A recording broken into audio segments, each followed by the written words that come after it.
Well, here's some real insanity. I want to get the NC303 back up on the table, and I want to get the transmitter on top of it. But if the NC303 is not working right, I can't do it. Anyway, this thing's been humming on and off for months. Well, not months, but weeks anyway, and it's irritating. On sideband, I'll hear hum. So I finally decided to track it down, and I found the RF amp tube had issues, so it's not a bad tube. And so fact is stranger than fiction sometimes. So of course this tube is shielded and it's way inside here.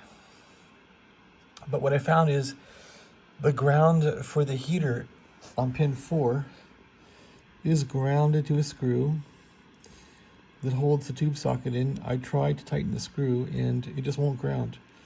So here's a jumper clip I put in, and when I pull it off, watch what happens.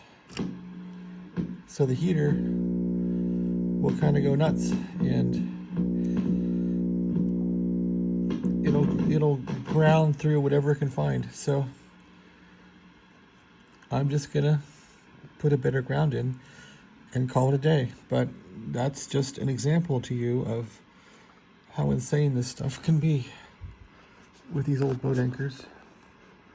So yeah, case in point. So turn this thing off. So let me take this thing off of here, get a zoom in for you.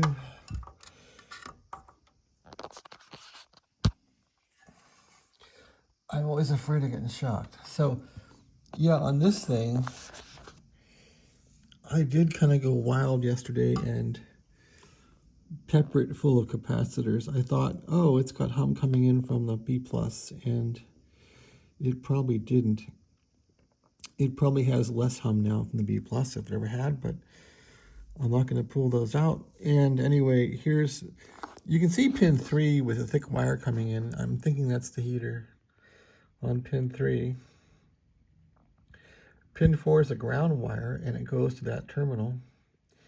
And that terminal goes to that screw lug on the socket. And that's just not working out. So I guess I'm going to put in a formal ground to something known good and call it a day.